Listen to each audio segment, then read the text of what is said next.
लोग आईपीसी और बीएनएस के बारे में पढ़ेंगे। जनरल चीजों के बारे में आज हम लोग पढ़ेंगे। आज हम लोग का फर्स्ट टॉपिक है जिसमें हम लोग जनरल चीजों के बारे में देखेंगे। तो आईपीसी ये कब का बना हुआ है? तो ये आपका जो बना हुआ है ये 1860 का अधिनियम कब का है? आईपीसी इसका फुल फॉर्म होता है Indian Penal Code. Indian Penal Code. अब ये कोड क्या होता है? इंडियन पीनल कोड, इसको बोलते हैं भारतीय दंड संहिता। ये 1860 का है। कब का है? 1860 का ये आपका भारतीय दंड संहिता बना हुआ है। भारतीय दंड संहिता ये पहला जो बना हुआ था भारतीय दंड संहिता। भारतीयों को दंड देने के लिए प्रकार के संहिता का निर्माण अंग्रेजों के जमाने में किया गया था, क्योंकि 1860 का कानून है। भारत उस समय आजाद नहीं हुआ था। तो हम इतना पुराना कानून अभी हम लोग क्यों पढ़ रहे थे? क्योंकि इसको कहीं ना कहीं से वैलिडिटी मिल रही थी। हमारे इंडियन कॉन्स्टिट्यूशन जो है आर्टिकल 372 इसको वैलिडिटी देता है कि जब तक कि सक्षम विधानमंडल के द्वारा इसका निरसन नहीं कर दिया जाता है तब तक उसी प्रकार लागू रहेंगी जिस प्रकार पूर्व में थी। तो आईपीसी अभी लागू थे। इसके बाद उसको हटा करके वीएनएस ले आया गया, भारतीय न्याय संहिता। भारतीय न्याय संहिता 2023।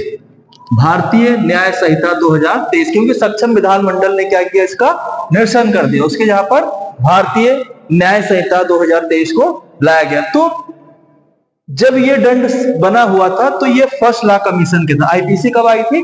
तो फर्स्ट लॉ कमीशन 1834 में इसका गठन हुआ था और उसके जो हेड थे वो लॉर्ड मैकाले थे। इनका पूरा नाम था Lord Wellington Macaulay. Lord Macaulay. इसको मैकाले दंड संहिता के नाम से भी जाना जाता है। तो फर्स्ट लॉ कमीशन का गठन कब किया गया था? तो 1834 में एस्टेब्लिश किया गया और कहा गया कि जो इधर उधर के जो भी कानून है इसको एक कोड दे दिया जाए। मतलब कोड का क्या मतलब होता है? कोड का जो नेचर होता है वो एग्जॉस्टिव नेचर का होता है। कैसा नेचर का होता है? एग्जॉस्टिव मतलब होता है संपूर्ण। जितने भी चीजों का प्रावधान है सब इसमें दे दिया गया है। सारी चीजों को इसमें समाहित कर दिया गया। कहीं और अधिनियम को पढ़ने की आवश्यकता आपको नहीं है। जैसे एक्ट क्या होता है, अधिनियम क्या होता है, तो अधिनियम में और भी चीजों को साथ में पढ़ना होता है। जैसे टीपीए है। टीपीए जो आपका है, तो टीपीए पढ़ने के साथ साथ हमको इसके साथ इंडियन कॉन्ट्रैक्ट एक्ट भी पढ़ना होगा, क्योंकि ये एग्जॉस्टिव नेचर का नहीं है। तो जब आईपीसी का निर्माण हुआ था तो प्रारूप इसका जो दिया था वो लॉर्ड मैकाले साहब ने दिया था। किसने दिया था? लॉर्ड मैकाले साहब थे। उन्होंने इसका प्रारूप दिया था और इनके साथ तीन और सदस्य थे।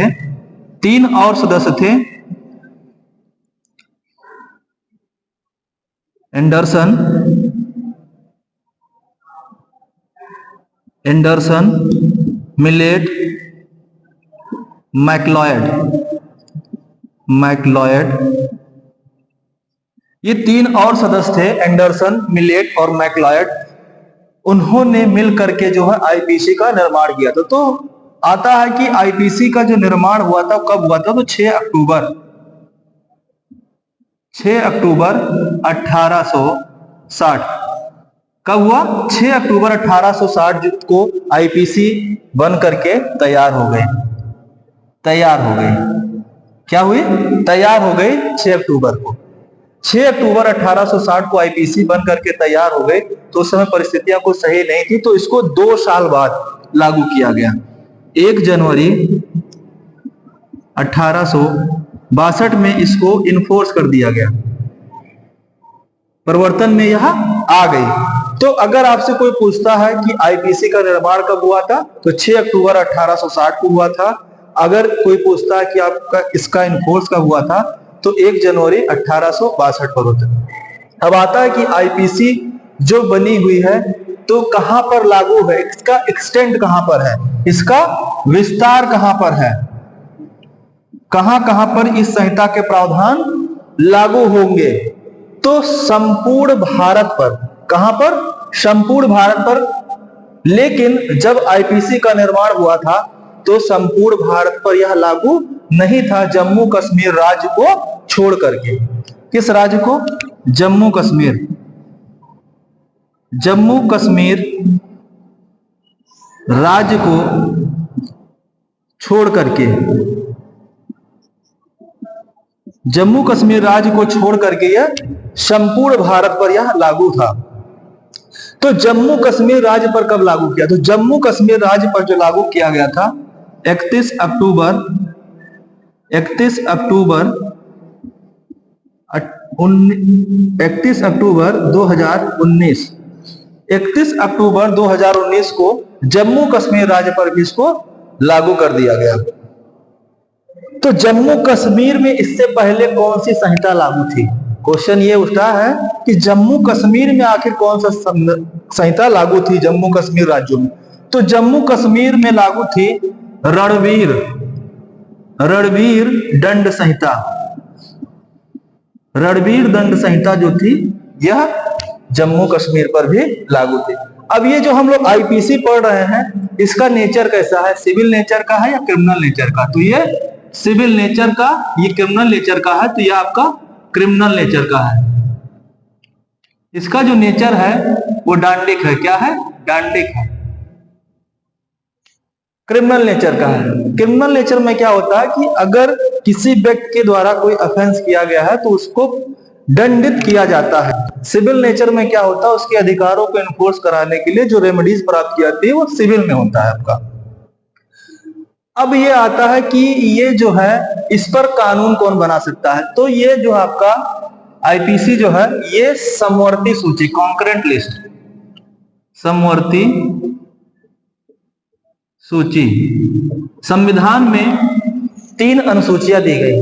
संविधान में 7वीं अनुसूची में 3 सूची दी गई है, जिसमें प्रथम सूची आपकी है यूनियन लिस्ट, दूसरा है आपका स्टेट लिस्ट और तीसरा है आपका कॉन्करेंट लिस्ट। तो यूनियन लिस्ट पर कानून कौन बना सकता है? तो इस पर संसद के द्वारा बनाया जा सकता है, सेंट्रल गवर्नमेंट कानून बना सकती है। इस पर स्टेट लेजिस्लेशन के द्वारा कानून बनाया जा सकता है। कॉन्करेंट लिस्ट पर जो कानून बनाना है इस पर दोनों बना सकते हैं, यूनियन भी बना सकती है और स्टेट भी बना सकती है, कानून दोनों बना सकते हैं इस पर।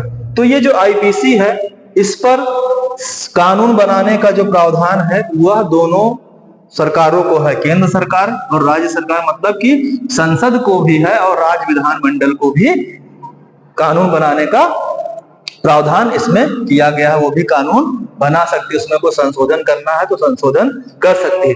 तो अब आता है कि आईपीसी का जो है विस्तार हो गया कि यह संपूर्ण भारत पर वर्तमान समय में लागू, हालांकि आईपीसी को समाप्त करके बीएनएस ला दिया गया है।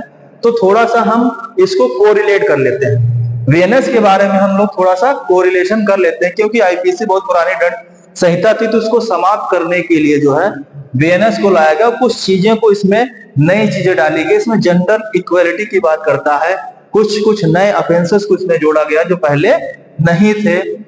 इसमें कुछ इलेक्ट्रॉनिक चीजों को भी जोड़ दिया गया है जो पहले नहीं थे, जैसे मॉब लिंचिंग का प्रावधान जोड़ दिया गया है, पहले नहीं था। ऑर्गेनाइज्ड क्राइम, पेटी ऑर्गेनाइज्ड क्राइम, तो ये सब सारी चीजों को इसमें क्या किया गया है, जोड़ दिया गया है जो पहले नहीं था। चाइल्ड, एक नई डिफिनीशन के रूप में चाइल्ड को डिफाइन किया गया है। पहले एज को लेकर के अलग अलग था ऑफेंसेस में, अगर आपका कोई किडनैपिंग होती थी, एब्डक्शन होता था तो उसमें एज को लेकर के 18 है, 16 इयर्स है, तो उसको लेकर के किया गया था। तो यहाँ पर क्या किया गया है, सबको इक्वल कर दिया गया है। वहां पर चाइल्ड वर्ड का यूज किया गया, मतलब कि चाहे बालक हो चाहे बालिका हो, अगर वह 18 वर्ष से कम आयु का है और उसने कोई ऑफेंस उसके द्वारा होता है तो उसको कैसे पनिशमेंट दिया जाएगा तो उसके बारे में बताएगा। तो वीएनएस जो है भारतीय न्याय संहिता, इसका नाम है भारतीय न्याय संहिता, क्योंकि आईपीसी अब प्रेजेंट टाइम में क्या हो गई है, समाप्त हो गई है, नया संहिता आ गया वीएनएस, भारतीय न्याय संहिता। तो इसको भी जानना हम लोगों के लिए बहुत ही आवश्यक है। तो भारतीय न्याय संहिता जो बनी हुई है ये 2023 की है। इसको प्रेसिडेंट ने, कोई भी एक्ट जो होता है तो उसको प्रेसिडेंट के द्वारा जब पास हो जाता है, बिल जो होता है, तो प्रेसिडेंट के द्वारा पास होने पर वह अधिनियम का रूप ले लेता है। तो इसको 25 दिसंबर को जो है 2023 25 दिसंबर 2023 को जो है इस पर प्रेसिडेंट ने अपना एसेंट दे दिया, प्रेसिडेंट ने अपनी सहमति दे दी। उस समय इन्होंने 3 चीजों पर, 25 दिसंबर को 3 चीजों पर प्रेसिडेंट ने एसेंट दी थी, बीएनएस, वीएनएसएस और आपका बीएसए, भारतीय साक्ष्य अधिनियम। 3 चीजों को प्रेसिडेंट ने 25 दिसंबर को क्रिसमस वाले डे के दिन 3 गिफ्ट उन्होंने दिए थे। तो 25 दिसंबर को आपका वीएनएस क्या हो गया, एसेंट हो गया प्रेसिडेंट पर, लेकिन लागू उस समय नहीं हुआ था। लागू कब हुआ, 1 जुलाई 2024 को। लेकिन इसका एक जो प्रावधान है वह अभी भी लागू नहीं है, वीएनएस का सेक्शन 106 का सब क्लास 2, जो अगर कोई व्यक्ति जो है एक्सीडेंट कर देता है और उस हिट एंड रन हो जाता है तो उसके कंडीशन में अभी भी इसको लागू नहीं किया गया। तो इसको छोड़ करके जो है निग्लिजेंट कर देता है अगर कोई व्यक्ति, तो उसको छोड़ करके जो है पूरे प्रावधान जो है लागू हो गए हैं। अब आता है कि वीएनएस का विस्तार कहां पर है, तो इसका विस्तार जो है संपूर्ण भारत पर है। कहां पर है, संपूर्ण भारत पर इसका विस्तार किया गया है।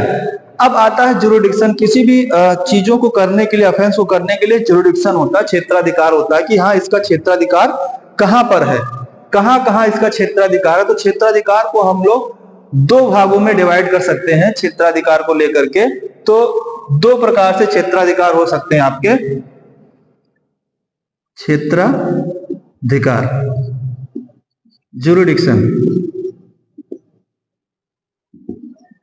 2 प्रकार के आपके ज्यूरिडिक्शन हो सकते हैं। एक होता है आपका पर्सनल ज्यूरिडिक्शन और एक होता है आपका टेरिटोरियल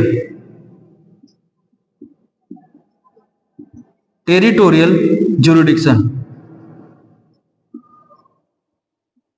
टेरिटोरियल ज्यूरिडिक्शन और पर्सनल ज्यूरिडिक्शन, इसको जो है आईपीसी में और वीएनएस इसके बारे में जो प्रावधान करता है आपका आईपीसी का सेक्शन 2, 3 एंड 4, 3 सेक्शन जो है इसके बारे में प्रावधान करते हैं। लेकिन वीएनएस को जो है एक ही सेक्शन में रख दिया गया है, 2, क्लास 3, क्लास 4 एंड क्लास 5, एक ही सेक्शन में इसको रख दिया गया ज्यूरिडिक्शन के बाद। तो पर्सनल ज्यूरिडिक्शन, व्यक्तिगत क्षेत्राधिकार, व्यक्तिगत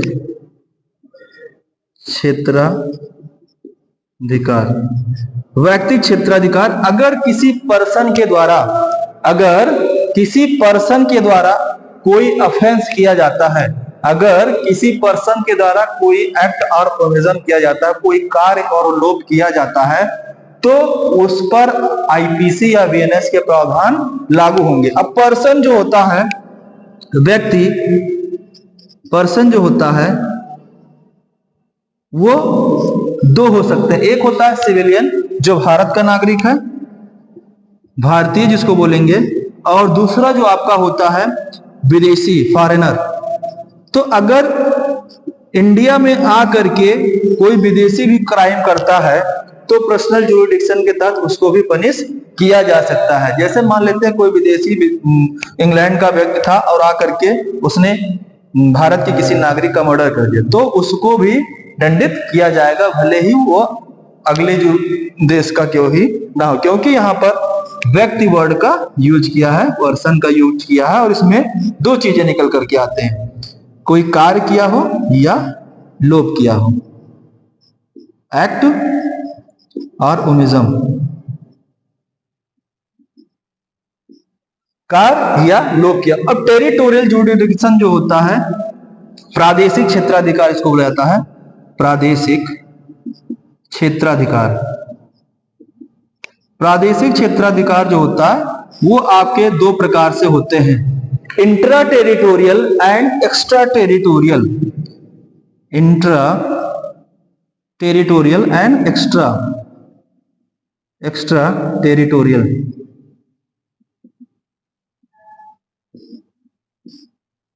अंतः प्रादेशिक और बाह्य प्रादेशिक इसको बोला जाता है हिंदी में। अंतः प्रादेशिक का मतलब होता है कि जो भारत के अंदर कोई क्राइम किया गया हो। अगर भारत के अंदर कोई क्राइम किया गया है तो उसका जो ट्रायल होगा वो कहां पर होगा, इंडिया में होगा, और उस पर आईपीसी के तहत उसको पनिश किया जा सकता है।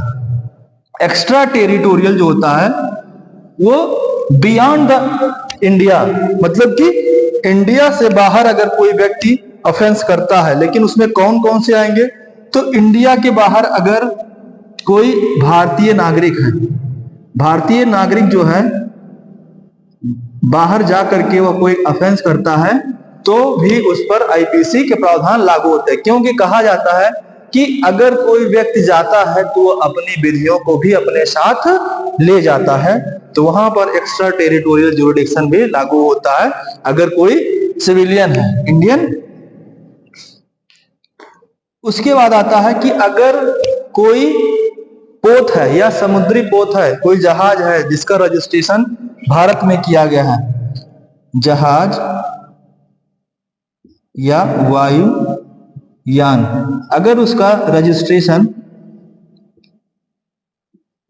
भारत में किया गया है, कहां पर किया गया है, भारत में किया गया है, तो अगर उस जहाज में या वायुयान में अगर कोई ऑफेंस होता है किसी भी पर्सन के द्वारा, चाहे वो भारत का नागरिक हो या विदेशी हो, तो उस पर भी आईपीसी और वीएनएस के प्रावधान लागू होंगे। आईपीसी आपके समाप्त हो गए तो प्रेजेंट टाइम में वीएनएस के प्रावधान लागू होंगे। उसके बाद आता है आपका कि अगर कोई व्यक्ति भारत से बाहर बैठा हुआ भारत के किसी कंप्यूटर को जो है लक्ष्य कारित करता है, उसको टारगेट करता है, भारत में कोई टेररिस्ट एक्ट कराता है, तो भी उस पर्सन को पनिश किया जाएगा, भले ही भारत के बाहर सीमा के ही क्यों ना हो। तो कंप्यूटर साधन को लक्ष्य कारित करता है, कंप्यूटर को टारगेट करता है, कंप्यूटर को अगर कोई व्यक्ति टारगेट करता है तो उसको भी उसी प्रकार पनिश किया जाएगा अगर वह यहां पर होता। तो ये आपके ज्यूरिडिक्शन की बात मैंने बता दी कि इसका क्षेत्राधिकार कहां कहां पर है। अब हम लोग आगे नेक्स्ट लेक्चर में पढ़ेंगे ऑफेंस किसे कहते हैं, अपराध किसे कहा जाता है, और अपराध के क्या क्या आवश्यक तत्व हैं, एसेंशियल एलिमेंट ऑफ क्राइम, इसके बारे में हम लोग नेक्स्ट लेक्चर में पढ़ेंगे।